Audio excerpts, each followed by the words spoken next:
We'll now move on to our next item on the agenda with Professor Devesh Kapur. Devesh is the Starr Foundation Professor of South Asian Studies and the Director of the Asia Program at Johns Hopkins University. And he will be presenting a report that he authored in conjunction with Jashan Bajwa and did for Indiaspora about the invisible Indian.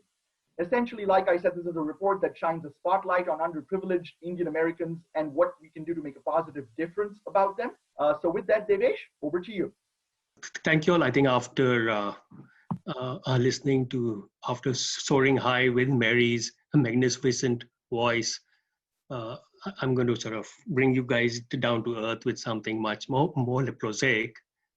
So, so this is work that I've done with a student of mine, Jashan Bajwa, who's done a lot of the data analysis. And what we try and sort of look at is the sort of reality. While on aggregate, Indian Americans have been a very successful community, but all averages have also a lot of variance, and there are highs and there are also lows.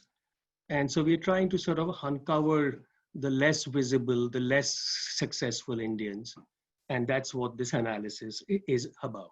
So this analysis is based on data from the US Census, which has an annual American community survey, where about 1% of the US population is sampled every year. In the US Census, Indian Americans are sort of defined in terms of race as Asian Indians, so it's a self-identification. And among those, there's an income criteria based on the size of the household. If you are below that income criteria, you are classified as poor.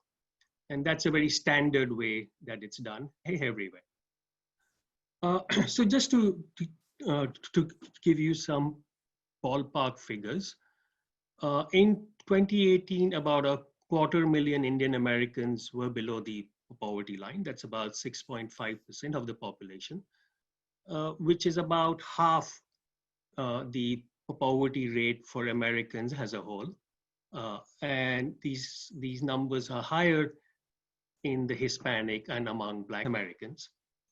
The most common languages spoken at home in Indian American poor households are Hindi and English, but that's also because these are the most common languages spoken at home in Indian Americans in general.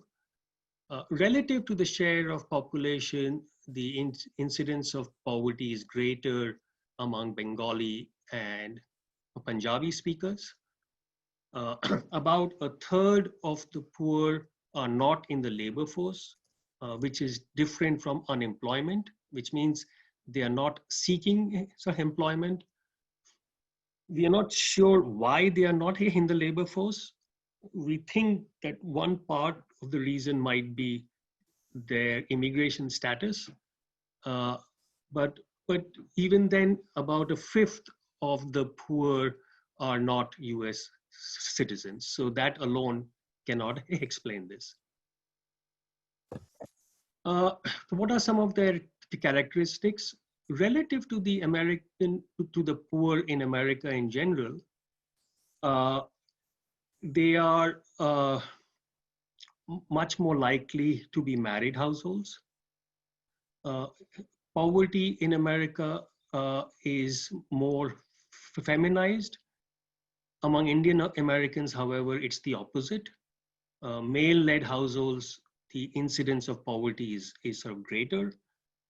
We're not sure why that's the case. It might be there's a stigma of poverty and they do not seek help. And you see that in the fact that even though they are poor, they do not access benefits that they can access, like use food stamps. They use it much, much less. And at least self-identified disabilities in poor Indian American households are less than half in American poor households in general. Now, in the paper, we identified 4 sources of vulnerabilities relating to housing, health, food, and disabilities.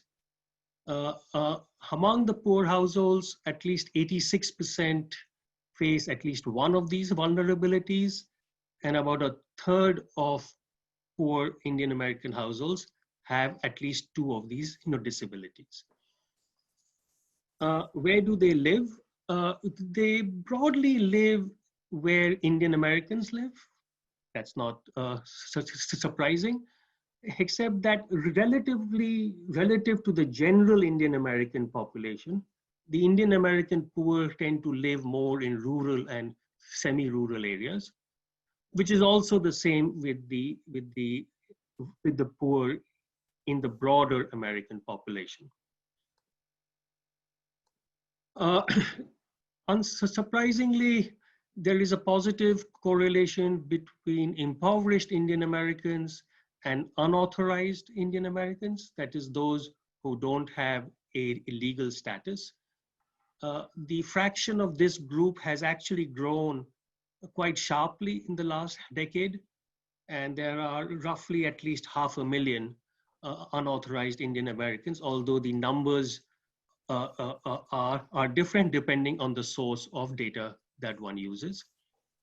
In the paper, we also attempt to look at what might be the impact of COVID on poverty among Indian Americans. So we looked at the fraction of the Indian American labor force that works in so-called high-risk industries. That is, those industries that have been disproportionately negatively affected by COVID, industries like retail, hospitality, travel, and so on. And we find that of the Indian American workers working in these industries, about a third don't have American citizenship, which means that if they are laid off, they have much less access to social benefits.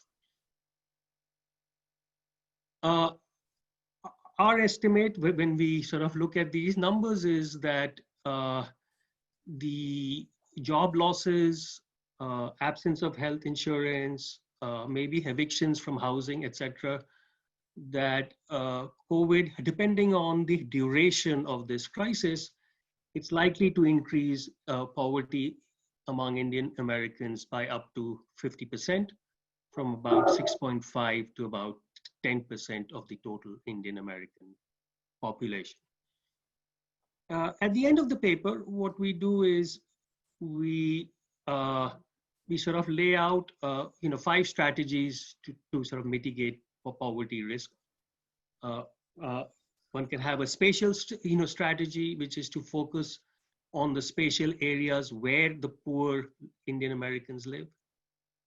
A sectoral strategy, which is to target high-risk COVID-19 workers, that is, look at those industries that are at high risk, like hospitality, where Indian Americans work more.